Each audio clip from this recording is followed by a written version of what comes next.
สวัสดีชาวช่อง A1less ทุกคนยินดีต้อนรับเข้าสู่ช่วง Deep Talk ยูริวิเคราะห์ซีรีส์รายการที่จะพาคุณเจาะลึกทุกอารมณ์ทุกฉากทุกกระแสของซีรีส์รักสุดท้าย My Safe Zone วันนี้เรามาถึงโค้งสำคัญกันแล้วกับการวิเคราะห์ EP 5 ที่บอกเลยว่าทำเอาใจสั่นไปหมดฉากไหนทำเราเขินจนเก็บอาการไม่อยู่บทพูดไหนที่บาดลึกกินใจจนต้องหยุดดูซ้ำและการตัดสินใจของตัวละครในตอนนี้คือเซฟโซนของความรักจริงๆหรือเปล่า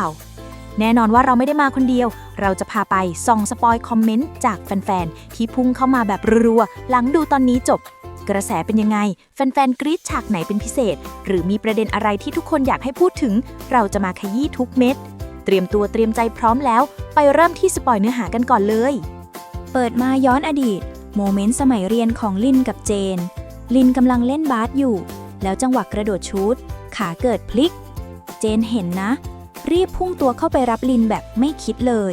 ทำให้ลินไม่เจ็บแต่ตัวเองน่ะข้อมือเดี้ยงจนต้องเข้าเฝือกแทนความใส่ใจระดับ10แล้วลินก็ติดสติกเกอร์รูปหัวใจบนเฝือกของเจนเพื่อบอกว่า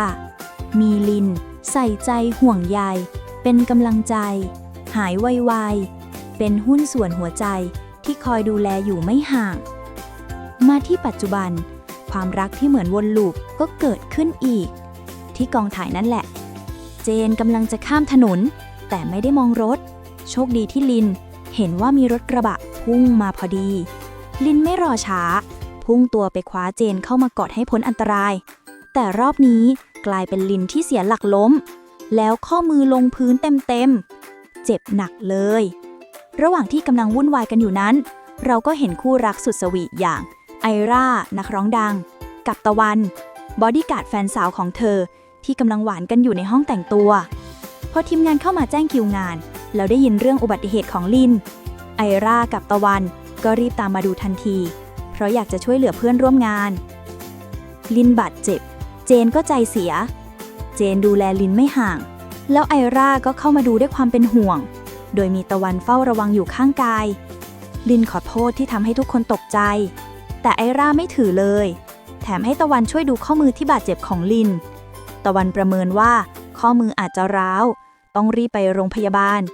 เจนยิ่งตกใจใหญ่แต่จังหวะนี้พายก็เข้าแทรกมาแล้วจงใจชนเจนจนเสียหลักไปทีนึงลินเสียใจมากที่ทำให้ต้องเสียเวลางานวันนี้ไอร่าบอกไม่อยากให้ต้องห่วงบอกว่าจะหาคิวให้ลินวันอื่นก็ได้เพราะอยากร่วมงานด้วยกันจริงๆตะวันช่วยยืนยันด้วยอีกคนเจนมีสีหน้าเศร้าเพราะเป็นห่วงลินที่โรงพยาบาลคุณหมอยืนยันว่ากระดูกข้อมือร้าวต้องใส่เฝือกแป๊บเดียวก็หายแต่วันนี้คงทำงานไม่ได้พายไม่พอใจหนักมากเจนขอโทษที่เป็นต้นเหตุทำให้ลินบาดเจ็บลินก็พยายามปลอบเจนว่าไม่ต้องห่วงเรื่องงานทุกอย่างเคลียร์กับไอร่าแล้วแต่ระหว่างที่พยาบาลพาลินไปใส่เฝือกพายก็เดินมาขวางทางเจนแล้วพูดจาตำหนิใส่เจนแบบเต็มๆหาว่าเจนเป็นต้นเหตุทำให้ลินต้องเจ็บตัวพอกลับมาถึงบ้านเจนก็ปรีเข้าไปกอดลินแล้วขอโทษซ้ำแล้วซ้ำเล่า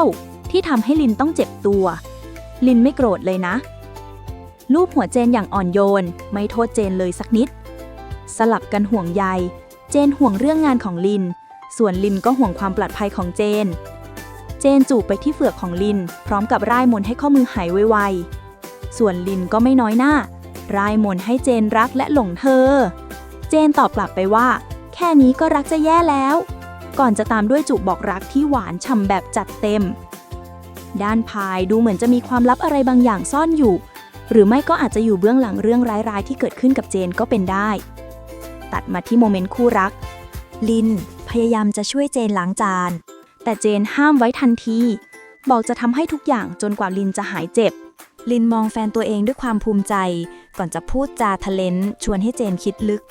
เจนก็รีบเบรกกลับบอกว่าหมายถึงแค่เรื่องล้างแก้วเท่านั้นแหละ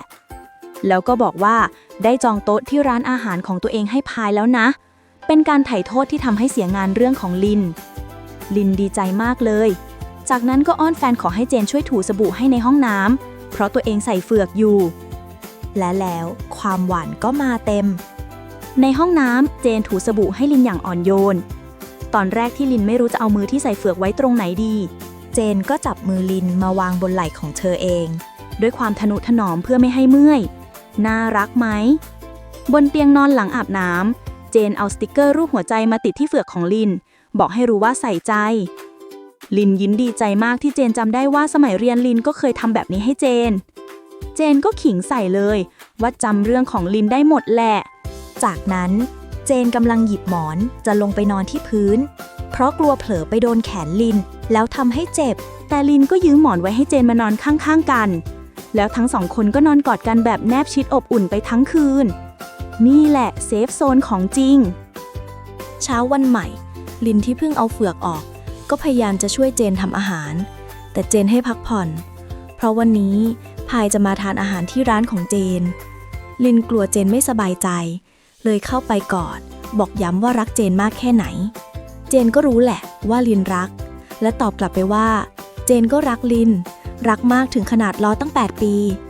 ทั้งที่ไม่รู้ว่าลินจะกลับมาเมื่อไหร่ไม่เคยตัดใจแม้ไม่เคยได้รับการติดต่อจากลินกลับมาหากันสักครั้งเดียวเลยก็ตามย้อนอดีตตอนลินอยู่อเมริกาลินพยายามส่งการ์ดสุขสันต์วันเกิดให้เจนนะแต่ไม่ได้รับการตอบกลับพอลองโทรหาป้าของเจนเป็นฝ่ายบอกให้ลินไม่ต้องติดต่อกลับมาอีกทำให้เราเพิ่งรู้ความจริงว่าลินพยายามติดต่อเจนแล้วแต่ถูกกีดกันความลับกำลังจะแตกป้าของเจนสารภาพกับแม่ของลินว่าตัวเองรู้สึกผิดที่ทำแบบนั้นแม่ของลินก็กังวลว่าถ้าเจนกับลินคืนดีกันจริงๆความลับที่พวกป้าเคยทำไว้อาจจะถูกเปิดเผยแน่ที่ร้านอาหารคืนนั้นพายมาทานอาหารพร้อมกับลินพายพยายามจับมือลินแกล้งทำเป็นห่วงแล้วจะหอมมือของลินด้วยแต่เจนมาดึงมือลินกลับเสียก่อนเจนอ้างว่าหมอไม่ให้มีอะไรโดนมือเพราะจะอักเสบถึงมือไม่เจ็บก็ไม่ให้จับเจนยืนยันพร้อมกับกุมมือลินเอาไว้แน่นแล้วลินก็เอาแก้มไปชนกับมือที่เจนจับกันไว้ก่อนที่ทั้งสองจะส่งสายตาหวานให้กันต่อหน้าต่อตาพายเลยนะจบนะซีนนี้ดุดันไม่เกรงใจใครผู้ช่วยแม่ครัวของเจนเล่าข่าวเกี่ยวกับพายให้เจนฟังว่าพายชอบไปดินเนอร์กับผู้หญิงบ้างผู้ชายบ้างไม่ซ้ำหน้าเลยเจนเลยยิ่งรู้สึกเป็นห่วงลินมากขึ้นไปอีกเจนตัดสินใจเข้าไปนั่งร่วมโต๊ะกับลินและพายแล้วบอกว่าลินไม่ว่างต้องช่วยเธอถ่ายรูปพายก็แซะว่าลินไม่ใช่ตากล้องสายอาหารนะแต่เจนยืนกรานว่าเธอถูกใจลินที่สุดแล้วไม่ต้องการตากล้องคนอื่นแล้วทั้งสองก็ส่งสายตาหวานให้กันอีก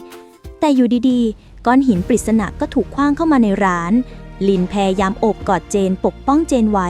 แต่ก้อนหินมาโดนศีรษะของเจนจนเลือดออกลินตะโกนให้โทรเรียกรถพยาบาลแล้วเรียกชื่อเจนด้วยความเป็นห่วงสุดหัวใจที่โรงพยาบาลลินเฝ้าไข้เจนทั้งคืนเมื่อเจนตื่นขึ้นมาสิ่งแรกที่ถามคือลินปลอดภัยไหมทั้งที่ตัวเองเจ็บหนักแล้วก็อ้อนให้ลินมานอนบนเตียงด้วยกันเมื่อลินขึ้นมานอนกอดและหอมหน้าผากเจนก็บอกว่าเจนไม่เป็นไรหรอกจะอยู่ด้วยกันให้ลินกอดจนแก่เลยเช้าวันต่อมาลินบอกให้เจนต้องแจ้งความนะทันใดนั้นป้าของเจนก็เข้ามาในห้องแบบกระทันหันจนลินรีบลงจากเตียงจนตกเตียงเลยแม่ของลินก็มาด้วยเจนสงสัยว่าใครเป็นคนบอกทิมหุ้นส่วนร้านอาหารของเจนก็เข้ามาในห้องแล้วบอกว่าเขาเองลินเพิ่งได้เจอกับทิมครั้งแรกแต่ก็รู้ทันทีว่าเป็นเจ้าของดอกลิลลี่อวาเล่เพราะเคยเห็นการ์ดที่มีชื่อเขาอยู่เจนทำตัวเลิกลากเพราะไม่เคยเล่าเรื่องทิมให้ลินฟังเลยบรรยากาศในห้องพยาบาลมันอุดอัดหายใจไม่ทั่วท้องเจนเลยอ้างว่าจะเข้าห้องน้ำทิมจะพาไปแต่ลินก็รีบมาขวางยืนยันเสียงแข็งว่าเธอจะพาเจนไปเองแล้วส่งสายตาไม่เป็นมิตรให้ทิมแบบชัดเจนเลยในห้องน้ำเจนรู้ว่าลินอยากถามเรื่องทิมลินก็ไม่อยากถามนะแต่สุดท้ายก็อดไม่ได้ถามไปว่าทิมเป็นใครเจนยิ้มแล้วบอกว่าเป็นแค่เพื่อนเขาจะคิดยังไงก็ไม่รู้แต่แฟนของเจนอยู่ตรงนี้จะไปสนใจใครอื่นได้ยังไงคำตอบทำลินใจฟูยิ้มหวานให้กันอะไรจะหวานขนาดนี้เมื่อออกมาจากห้องน้ำเจนขึ้นเตียงทิมพยายามจะห่มผ้าให้เจนแต่ลินก็เอาเสาน้ำเกลือกระแทกสีข้างเขาเพื่อหยุดการกระทำแล้วเข้าไปห่มผ้าให้เจนดูแลเจนเองเป็นพื้นที่ห่วงห้ามของหน้าที่แฟนทำได้เท่านั้นสินะ ป้ากับแม่เห็นบรรยากาศไม่ดีก็รีบขัดแล้วชวนกันกลับบ้าน แม่ของลินก็เรียกให้ลินกลับบ้านด้วย ที่บ้านของลินแม่ยังยืนยันคำเดิมอยากให้ลินกลับไปคืนดีกับเกดแต่ลินไม่ยอมเธอคุกเข่ายืนยันคำเดิมของเธอเช่นกันว่าจะไม่กลับขอโทษที่ทำให้แม่ภูมิใจในตัวลินไม่ได้ที่โรงพยาบาลทิมจะอาสาดูแลเรื่องร้านให้เจนแล้วเขาก็ยังตื้อเจนเรื่องที่รอมาหลายปีแล้วและยังจะรอต่อไปแม้ลินจะบอกว่าเป็นได้แค่เพื่อนแล้วทันใดนั้นลินก็เข้ามาพร้อมกระเป๋าเสื้อผ้าที่หอบหนีออกจากบ้านร้องไห้โผกอดเจนทั้งน้ำตาเจนกอดลินด้วยความเป็นห่วงแบบไม่สนใจใครเลยลินไม่อยากกลับบ้านเพราะทะเลาะกับแม่อีกแล้วเจนให้สติว่าปัญหามีไว้แก้จะหนีแม่ไปตลอดชีวิตไม่ได้นะ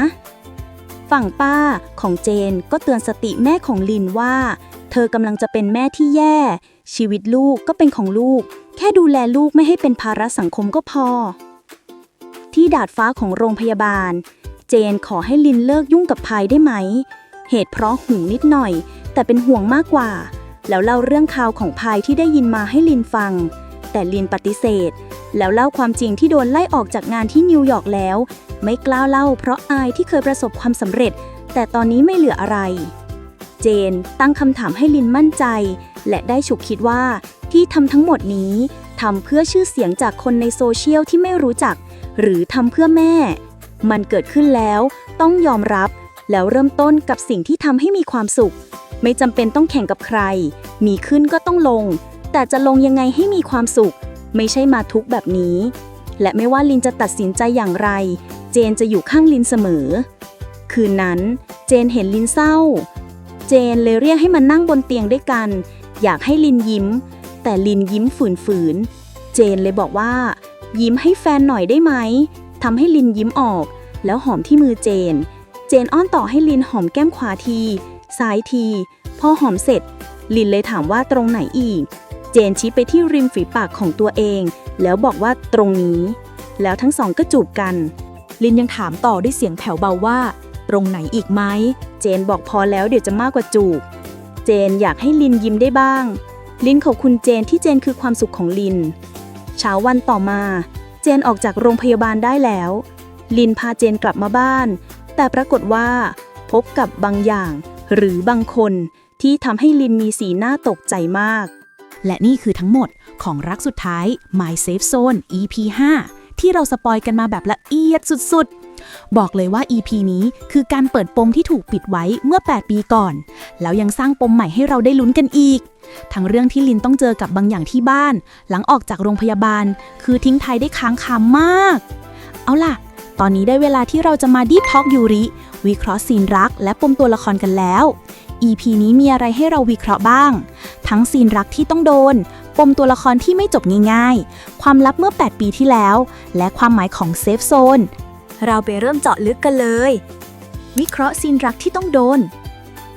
ถ้าถามว่าซีนไหนในตอนนี้ที่ทำให้เราต้องจิกหมอนและรู้สึกว่าความรักของลินกับเจนมันแข็งแกร่งขนาดนี้เลยเหรอเราขอเน้นไปที่ความละเอียดอ่อนของการดูแลที่พวกเขาทำให้กันมันโรแมนติกกว่าการจูบแบบหวือหวาซะอีกนะ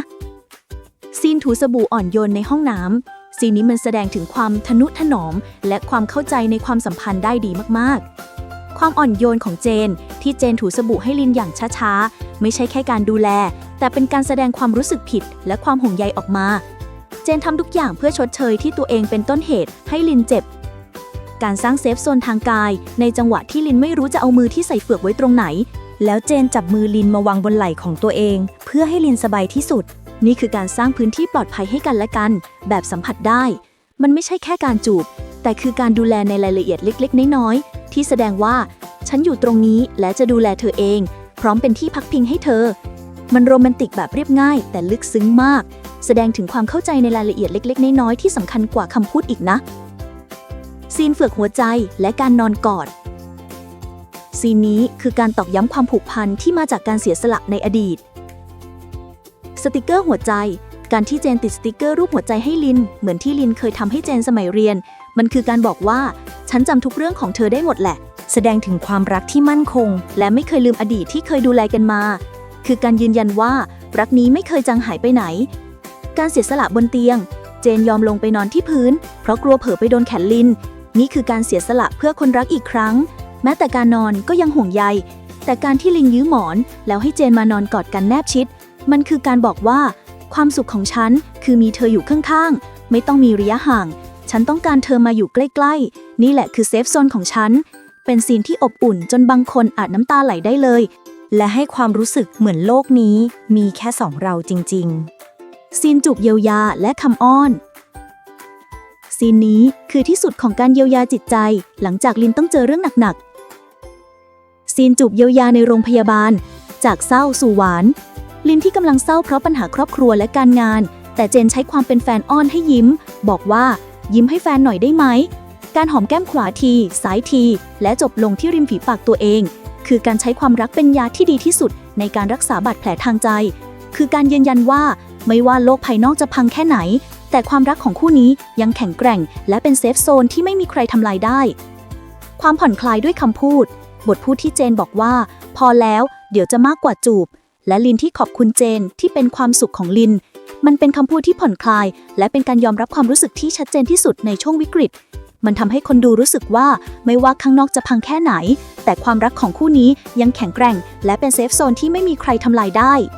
ปมตัวละครและแรงกระเพื่อมที่ต้องจับตาหลังจากที่เราหวานฉ่ำกับซีนรักที่ต้องโดนไปแล้วถึงเวลาที่เราต้องมานั่งขมวดคิ้ววิเคราะห์ปมตัวละครที่ไม่จบง่ายๆใน EP 5 กันบ้างเพราะ EP นี้มันคือการวางรากฐานของดราม่าใหญ่ใน EP ต่อไปที่ต้องจับตาดูปมของทิมและความหึงของลินการมาของทิมหุ้นส่วนร้านอาหารของเจนคือการเปิดตัวละครที่จะมาสร้างแรงกระเพื่อมได้แน่ๆท่าทีเลิกลากของเจนเมื่อลินเจอเขาครั้งแรกและการที่ลินรู้ว่าทิมคือเจ้าของดอกลิลลี่อวาเล่ทำให้เราต้องตั้งคำถามว่าทิมมีความสำคัญกับเจนแค่ไหนในช่วง8 ปีที่ลินหายไปเขาเป็นแค่เพื่อนร่วมงานหรือเป็นคนที่เจนเคยพยายามก้าวข้ามความเจ็บปวดจากการรอคอยลินที่น่าสนใจกว่าคือปฏิกิริยาของลินที่หึงออกนอกหน้ามากทั้งการใช้เสาน้ำเกลือชนทิมหรือการรีบเข้าไปขวางไม่ให้ทิมพาเจนไปห้องน้ำมันแสดงให้เห็นว่าลินกลัวการเสียเจนไปมากขนาดไหนและความหึงนี้อาจจะนำไปสู่ความเข้าใจผิดในอนาคตได้ถ้าลินไม่เชื่อใจเจนมากพอปมของพายผู้สร้างความวุ่นวายพายคือตัวละครที่มาพร้อมกับความแค้นและความวุ่นวายเราเห็นชัดว่าพายไม่พอใจเจนและพร้อมจะตำหนิเจนตลอดเวลาแต่ที่สำคัญกว่าคือการขว้างก้อนหินปริศนาเข้ามาในร้านอาหารจนเจนบาดเจ็บนี่ไม่ใช่แค่เรื่องความไม่พอใจส่วนตัวแล้วแต่มันคือการทำร้ายร่างกายซึ่งทำให้เราต้องสงสัยว่าพายอยู่เบื้องหลังเรื่องนี้ไหมหรือมีใครบงการพายอีกทีประกอบกับข่าวเรื่องผู้หญิงผู้ชายไม่ซ้ำหน้าของพายที่ผู้ช่วยแม่ครัวเล่ามันยิ่งทำให้พายดูเป็นตัวละครที่มีความซับซ้อนและพร้อมจะทำทุกอย่างเพื่อประโยชน์ของตัวเองซึ่งอาจจะกระทบต่องานของลินและทำให้ลินต้องเดือดร้อนอีกครั้งก็ได้ปมเหล่านี้มันซ้อนทับกันอยู่นะถ้าปมความลับแตกเมื่อไหร่ปมเรื่องทิมและความหึงของลินก็จะถูกหยิบมาเป็นประเด็นและเรื่องวุ่นวายของพายก็จะยิ่งทำให้สถานการณ์แย่ลงไปอีก EP 6 เตรียมตัวรับมือกับดราม่าที่หนักหน่วงได้เลยนะปมความลับดำมืดเมื่อ8 ปีที่แล้วปมนี้คือระเบิดเวลาที่ร้ายแรงที่สุดการที่เราได้รู้ว่าป้าของเจนกับแม่ของลินกีดกันการติดต่อของพวกเธอคือการเฉลยว่าปัญหาไม่ได้อยู่ที่ลินทิ้งเจนไปแต่อยู่ที่พวกผู้ใหญ่คำถามคือพวกเขากีดกันด้วยเรื่องอะไรมันอาจจะเกี่ยวกับฐานะทางสังคมความเข้าใจผิดหรือเรื่องที่ร้ายแรงกว่านั้นก็ได้การที่แม่ของลินยังยืนยันให้ลูกสาวกลับไปคืนดีกับเกดและการที่ป้าของเจนสารภาพกับแม่ของลินด้วยความรู้สึกผิดแสดงว่าความลับนี้มันใหญ่มากและมีผลต่ออนาคตของทั้งสองครอบครัวถ้าความจริงเปิดเผยเมื่อไหร่ความสัมพันธ์ของลินกับเจนก็จะไม่ได้มีแค่เรื่องรักๆใคร่ๆแล้วนะแต่มันจะกลายเป็นการต่อสู้เพื่อความรักท่ามกลางความขัดแย้งของผู้ใหญ่ทันทีความลับเมื่อ8 ปีที่แล้วก่อนหน้านี้เราเข้าใจมาตลอดว่าลินทิ้งเจนไปเพื่อไปตามความฝันที่อเมริกาแต่ EP 5 ได้เฉลยความจริงที่ทำให้เราอึ้งไปเลยนะนั่นคือการที่ลินพยายามติดต่อเจนแล้วแต่ถูกกีดกันผู้ร้ายตัวจริงคือใครจากบทพูดเราได้เห็นชัดว่าป้าของเจนคือคนที่บอกให้ลินไม่ต้องติดต่อกลับมาอีก และแม่ของลินก็รู้เรื่องนี้ยังร่วมกันปกปิดนี่ไม่ใช่แค่เรื่องเข้าใจผิดแต่คือการสมคบคิดที่กินเวลาถึง 8 ปีความรักของลินกับเจนถูกพวกผู้ใหญ่ทำลายด้วยเจตนาบางอย่างความลับที่ซ่อนอยู่คืออะไรการที่ป้าของเจนสารภาพกับแม่ของลินว่ารู้สึกผิดแล้วแม่ของลินก็กังวลว่าถ้าเจนกับลินกลับมาคืนดีกันจริงๆความลับของพวกป้าอาจถูกเปิดเผยแน่คำว่าความลับที่ร้ายแรงขนาดนี้มันต้องไม่ใช่แค่เรื่องไม่ชอบที่ลูกเป็นหญิงรักหญิงเฉยๆแล้วสมมุติฐานที่ 1 เรื่องเงินหรือผลประโยชน์อาจเป็นไปได้ว่าในช่วงที่ลินไปอเมริกาครอบครัวเจนอาจจะเจอปัญหาการเงินแล้วแม่ของลินหรือป้าของเจนอาจจะเข้ามาช่วยเหลือแลกกับการให้เจนปล่อยลินไปเพื่อให้ลินไปสร้างอนาคตที่ดีกว่าตามความต้องการของแม่สมมุติฐานที่ 2 การเข้าใจผิดที่ถูกสร้างขึ้นอาจมีเหตุการณ์ร้ายแรงเกิดขึ้นกับเจนในช่วงนั้นแล้วป้าของเจนจงใจใส่ร้ายลินหรือบอกลินว่าเจนไม่ต้องการติดต่อกลับมาแล้วเพื่อให้ลินตัดใจไปเองและให้เจนอยู่กับครอบครัวอย่างปลอดภัยสมมุติฐานที่ 3 ปัญหาเรื่องสุขภาพหรือความมั่นคงอาจเกี่ยวกับปัญหาของครอบครัวเจนที่ทำให้พวกเขาเห็นว่าลินไม่สามารถเป็นคนดูแลเจนได้อย่างมั่นคงในตอนนั้นเลยตัดสินใจแยกทั้งคู่ผลกระทบต่อความสัมพันธ์ปมนี้จะส่งผลความสัมพันธ์ของลินกับเจนไปอีกขั้นลินจะรู้สึกโกรธที่ถูกโกหกมาตลอด 8 ปีขณะที่เจนก็จะรู้สึกเจ็บปวดที่รู้ว่าตัวเองรอคนที่พยายามจะกลับมาหาตัวเองอยู่เสมอแต่ถูกกีดกันมันจะทำให้พวกเขายิ่งรักกันมากขึ้นเพราะเข้าใจว่าต้องสู้กับศัตรูที่มองไม่เห็นแต่ในขณะเดียวกันความไว้วางใจต่อผู้ใหญ่ก็จะลดลงจนถึงขีดสุดปมนี้เป็นเหมือนระเบิดลูกใหญ่ที่รอเวลาแตกเมื่อไหร่ที่ลินกับเจนรู้ความจริงทั้งหมดพวกเขาจะไม่ได้แค่รักกันอย่างเดียวแล้วแต่จะต้องร่วมมือกันเพื่อต่อสู้และทวงคืนความจริงและความรักที่หายไป 8 ปีคืนมามันจะยกระดับดราม่าของซีรีส์ให้เข้มข้นถึงขีดสุดเลยหลังจากที่เราวิเคราะห์ปมดราม่าและซีนหวานๆกันไปแล้วถึงเวลาที่เราจะมาสรุปแก่นของซีรีส์นี้กัน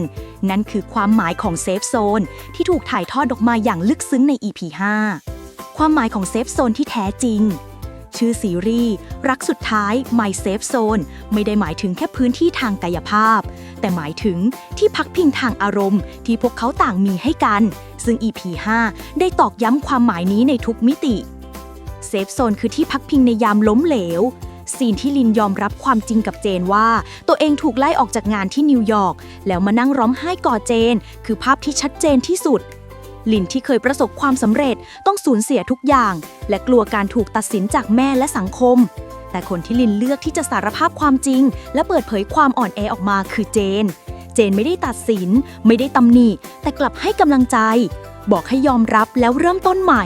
และที่สำคัญคือไม่ว่าลินจะตัดสินใจอย่างไงเจนจะอยู่ข้างลินเสมอนี่แหละคือเซฟโซนที่แท้จริงเป็นพื้นที่ที่เธอสามารถเป็นตัวเองได้ทั้งหมดแม้ในวันที่เธอไม่เหลืออะไรเลยก็ตามเซฟโซนคือการเสียสละเพื่อความปลอดภัยของอีกฝ่ายตั้งแต่ฉากย้อนอดีตที่เจนยอมเจ็บข้อมือแทนลินจนถึงปัจจุบันที่ลินยอมบาดเจ็บแทนเจนเพื่อป้องกันอุบัติเหตุครั้งที่ 2การกระทำเหล่านี้แสดงให้เห็นว่าความปลอดภัยของคนรักมีความสำคัญเหนือกว่าความเจ็บปวดของตัวเองพวกเขาพร้อมที่จะรับอันตรายแทนกันเพื่อให้อีกคนอยู่ในพื้นที่ที่ปลอดภัยที่สุดเซฟโซนคือการเยียวยาด้วยความรักเมื่อเกิดเรื่องร้ายๆมาไม่ว่าจะเป็นอุบัติเหตุหรือการทะเลาะกับแม่ซีนที่พวกเขาใช้เวลาร่วมกันบนเตียงในโรงพยาบาลหรือซีนถูสบู่ในห้องน้ำมันคือการเยียวยาทางอารมณ์เจนใช้ความอ่อนโยนจูบและคำพูดอ้อนๆเพื่อดึงลินออกมาจากความทุกข์และทำให้ลินยิ้มได้อีกครั้งลินที่บอกว่าเจนคือความสุขของลินก็เป็นการยืนยันว่าแค่มีเจนอยู่ข้างๆโลกที่พังทลายก็กลับมาน่าอยู่ได้อีกครั้งโดยสรุปแล้วเซฟโซนของลินกับเจนคือความสัมพันธ์ที่พร้อมจะปกป้องเสียสละและเยียวยาซึ่งกันและกันไม่ว่าจะเกิดปมปัญหาความลับหรือเรื่องร้ายแรงภายนอกใดๆพวกเธอมีที่ของตัวเองที่ไม่สามารถถูกทำลายได้และนี่คือเสน่ห์ที่ทำให้เราหลงรักซีรีส์เรื่องนี้อย่างหมดหัวใจองค์ประกอบเสริมและสัญลักษณ์นอกจากซีนรักและปมดราม่าที่เข้มข้นแล้วรักสุดท้าย My Safe Zone EP 5ยังมีการใช้องค์ประกอบเสริมและสัญลักษณ์ต่างๆที่น่าสนใจมากๆซึ่งช่วยเสริมความหมายของเรื่องราวให้ลึกซึ้งขึ้นนะสัญลักษณ์ที่ 1 เฟือกและสติกเกอร์รูปหัวใจเฟือกไม่ได้เป็นแค่สัญลักษณ์ของการบาดเจ็บแต่คือสัญลักษณ์ของการเสียสละที่วนลูปการที่ทั้งลินและเจนเคยใส่เฟือกเพื่อปกป้องอีกฝ่ายมันย้ำให้เห็นว่าความรักของพวกเขามาพร้อมกับการรับแทนความเจ็บปวดเสมอ ส่วนสติกเกอร์รูปหัวใจที่ลินเคยติดให้เจน แล้วเจนก็นำมาติดให้ลินอีกครั้ง มันคือสัญลักษณ์ของการรื้อฟื้นความทรงจำและความผูกพันที่แท้จริง มันเป็นการสื่อสารแบบไร้เสียงว่าฉันไม่เคยลืมอดีตของเราเลย และเป็นการยืนยันความรักที่มั่นคงระหว่างกัน สัญลักษณ์ที่ 2 ก้อนหินปริศนา ก้อนหินที่ถูกขว้างเข้ามาในร้านจนเจนบาดเจ็บ ถือเป็นสัญลักษณ์ของภัยคุกคามภายนอกที่มองไม่เห็น มันไม่ใช่แค่การทะเลาะกันภายใน แต่เป็นการโจมตีที่ตั้งใจทำร้าย พวกเขาใช้ก้อนหินแทนความแค้นและความมืดมิดที่พยายามจะทำลายความสุขของลินกับเจน มันทำให้เรามองข้ามไปไม่ได้เลยว่ามีคนกำลังจ้องทำร้ายพวกเขาอยู่ องค์ประกอบที่ 3 ดอกลิลลี่อวาเล่และผู้ส่ง ดอกลิลลี่มักจะเป็นสัญลักษณ์ของความบริสุทธิ์หรือการเริ่มต้นใหม่ แต่การที่ลินจำได้ว่าดอกลิลลี่อวาเล่นั้นมาจากทิมซึ่งเป็นคนเดียวกันที่มาหาเจในโรงพยาบาลทำให้ดอกไม้นี้กลายเป็นสัญลักษณ์ของคู่แข่งหรือทางเลือกในอดีตทันทีมันไม่ได้สื่อถึงความรักที่บริสุทธิ์ของลินกับเจนแต่สื่อถึงสิ่งที่เคยเข้ามาในชีวิตเจนในช่วงที่ลินหายไปซึ่งมันกระตุ้นให้เกิดความหึงหวงและสร้างปมเรื่องความไม่ไว้ใจให้กับลินองค์ประกอบที่ 4 ห้องน้ำหรือห้องพักผู้ป่วยในโรงพยาบาลสถานที่เหล่านี้ถูกใช้เป็นเซฟโซนชั่วคราวในยามวิกฤตฉากหวานๆที่สุดอย่างการถูสบู่การกอดการจูบ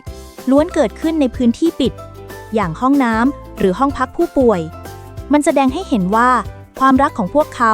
เบ่งบานและเข้มแข็งที่สุดเมื่อต้องเผชิญหน้ากับความอ่อนแอหรือเมื่อต้องหลบหนีจากสายตาและการตัดสินของโลกภายนอกองค์ประกอบเสริมเหล่านี้ทำให้ EP 5 ไม่ได้เป็นแค่การเล่าเรื่องแต่มันคือการปักหมุดสัญลักษณ์ที่ช่วยให้เราเข้าใจความลึกซึ้งของความสัมพันธ์และความน่ากลัวของภัยคุกคามที่กำลังเข้ามาได้อย่างชัดเจนยิ่งขึ้นนะโอ้โหเป็นการวิเคราะห์รักสุดท้าย My Safe Zone EP 5 ที่เข้มข้นถึงใจจริงๆนะทุกคนเราได้เจาะลึกทั้งความหวานฉ่ำของซีนรักที่เป็นเซฟโซนให้กันและกันได้ขยี้ปมความลับ8ปีที่ผู้ใหญ่ปิดบังไว้และได้วิเคราะห์ภัยคุกคามใหม่ๆอย่างทิมและพายรวมถึงสัญลักษณ์ต่างๆที่ซ่อนอยู่ตอนนี้เราคงเห็นตรงกันแล้วว่า EP นี้คือจุดเปลี่ยนครั้งสำคัญที่ทำให้ความรักของลินกับเจนไม่ได้มีแค่ความโรแมนติกแต่ยังต้องต่อสู้กับดราม่าที่ซับซ้อนสุดๆแต่ที่ขาดไม่ได้เลยคือการไปดูว่าแฟนๆทั่วโลกเขาคิดยังไงกับตอนนี้ถึงเวลาที่เราจะมาส่องสปอยคอมเมนต์กันแล้วมาดูกันว่าฟีดแบ็กจากแฟนๆทั่วโลกจะสะท้อนภาพเดียวกับที่เราวิเคราะห์ไปไหมเตรียมตัวเตรียมใจให้พร้อมนะทุกคนไปเริ่มอ่านคอมเมนต์กันเลยดีกว่าอยากให้มีอีกสักเรื่องหนึ่งหมิวลีน่า4ราชินี1เฟรมความหึงหวงของลินมันอยู่อีกระดับหนึ่งความตึงเครียดในห้องมันมากเกินไปมันน่าอึดอัดนะ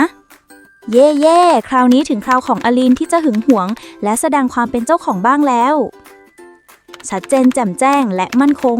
แบบนี้แหละเขาเรียกว่าคุณแฟนเจนลินน่ารักฉากนี้ตายเลยเราแฟนอยู่ตรงนี้จะไปสนใจคนอื่นได้ไงลินอิจฉาฮ่าดีจังเลยบรรยากาศตึงเครียดสุดๆเป็นเราหึงหน้ามืดตามัวไปแล้วจู่ๆมีผู้ชายที่ไหนไม่รู้โผล่มาทำตัวเหมือนสนิทสนมกับเจนฉันรักคุณลีน่าหมิวเซฟโซนคือละครที่ดีที่สุดลีน่าหมิวคู่รักที่น่ารักมากๆลินไม่ได้ทิ้งเจนไปจริงๆและเพิกเฉยต่อเธอลินเขียนจดหมายถึงเจนแต่ทุกคนกีดกันเอาไว้ฉากร้านอาหารลินถูกใจเจนที่สุดแล้วห้ามแตะลินพายเยอะแล้วนะเรื่องนี้ถึงจะเป็นออริจินอลแต่ก็ทำออกมาได้ดีแม้ว่าเนื้อเรื่องจะไม่หวือหวาก็ตามแต่ดูแล้วทำให้เรายิ้มตามได้อบอุ่นหัวใจทำให้มองเห็นว่าเจนคือเซฟโซนของอลินเป็นทั้งเพื่อนเป็นทั้งคนรักที่ปรึกษาให้อลินได้เอนกายไปหาได้ทุกเมื่อยิ่งดูยิ่งชอบอยากบอกว่าลีน่าเล่นเก่งมากทำให้ยิ้มทำให้น้ำตาซึมตามไปด้วยส่วนหมิวเล่นได้น่ารักมากดีใจที่ได้มาติดตามพี่ฝรั่งกับน้องหมวยค่ะขอให้มีคนค้นพบน้องๆมากขึ้นในทุกวันนะคะ EP นี้ดีมากๆเจนคือเซฟโซนของลินสุดๆเป็นทั้งที่พักพิงหัวใจและสมองให้ลินสุดๆนี่มันเรื่องจริงมากเป็นธรรมชาติของมนุษย์ที่จะซ่อนความล้มเหลวและแสดงความอ่อนแอให้คนอื่นเห็นเรื่องไม่หวือหวาแต่ลีน่าหมิวสื่อออกมาได้ดีมากจนเชื่อว่าเป็นคู่รักจริงๆอยากดูเรื่องต่อๆไปของคู่นี้ ฉันจะขอบคุณมากที่มีเจนอยู่ในชีวิตของฉันเธอไม่ได้สมบูรณ์แบบแต่เธอก็สมบูรณ์แบบในฐานะคู่ครองเจนรักลินมากเข้าใจเธอคอยให้กำลังใจเธอเจนคือเซฟโซนของลินจริงๆฉันรักพวกคนทั้งคู่นะลีน่าหมิวสำหรับฉันมันยังไม่สมเหตุสมผลเลย ในแง่หนึ่งลินน่าจะเป็นช่างภาพมืออาชีพที่เก่งมาก แต่ในอีกแง่หนึ่งเธอก็ยังคิดว่าจะทำอย่างไรมองหาคอนเน็กชันแปลกๆเพื่อหางานทำและอ้างว่าพายคือโอกาสเดียวของเธอเป็นยังไงกันบ้างทุกคน Deep Talk ยูริเจาะลึกรักสุดท้าย My Safe Zone EP 5 ของเราวันนี้ได้วิเคราะห์กันแบบเจาะลึกสุดๆทั้งซีนรักที่ทำเอาใจละลายปมความลับเมื่อ 8 ปีที่แล้วที่ช็อกคนดูและได้ส่องคอมเมนต์จากแฟนๆทั่วโลกที่อินกันหนักมากไม่แพ้พวกเราเลย EP 5 นี้ได้พิสูจน์แล้วว่าความรักของลินกับเจนคือเซฟโซนที่แข็งแกร่งที่สุดในโลกใบนี้แม้จะมีทั้งก้อนหินที่ถูกขว้างเข้ามาภัยคุกคามจากคนใหม่ๆอย่างทิมและความลับดำมืดจากคนในครอบครัวแต่พวกเขาก็ยังเลือกที่จะโอบกอดและเยียวยากันและกันอยู่เสมอสิ่งที่น่าติดตามที่สุดสำหรับ EP 6 คือปฏิกิริยาของลินหลังจากเห็นบางอย่างที่บ้านและแน่นอนว่าเราจะต้องมาลุ้นกันว่าปมความลับเรื่อง 8 ปีที่แล้วจะถูกเปิดเผยออกมาเมื่อไหร่เพราะนั่นคือจุดที่จะทำให้ความสัมพันธ์ของพวกเธอยกระดับไปสู่การต่อสู้เพื่อความรักที่แท้จริงขอบคุณทุกคนมากที่เข้ามาร่วม Deep Talk และแชร์ความคิดเห็นกันนะอย่าลืมว่าความรักที่แท้จริงคือการเป็นพื้นที่ปลอดภัยให้กันและกันเหมือนที่ลินกับเจนกำลังสร้างมันขึ้นมาอย่างแข็งแรงฝากกดไลค์และฝากกดแชร์คลิปนี้ออกไปเยอะๆด้วยนะแบ่งปันเรื่องดีๆให้กันแล้วที่สำคัญกดติดตามและกดกระดิ่งช่อง Ewales ไว้ด้วยนะจะได้ไม่พลาดการวิเคราะห์ซีรีส์ยูริดีๆแบบนี้อีกแล้วเจอกันใหม่สัปดาห์หน้ากับ Deep Talk ยูริวิเคราะห์ EP 6 ของรักสุดท้าย My Safe Zone แล้วพบกันใหม่ขอให้เป็นวันที่ดีสำหรับทุกคนสวัสดี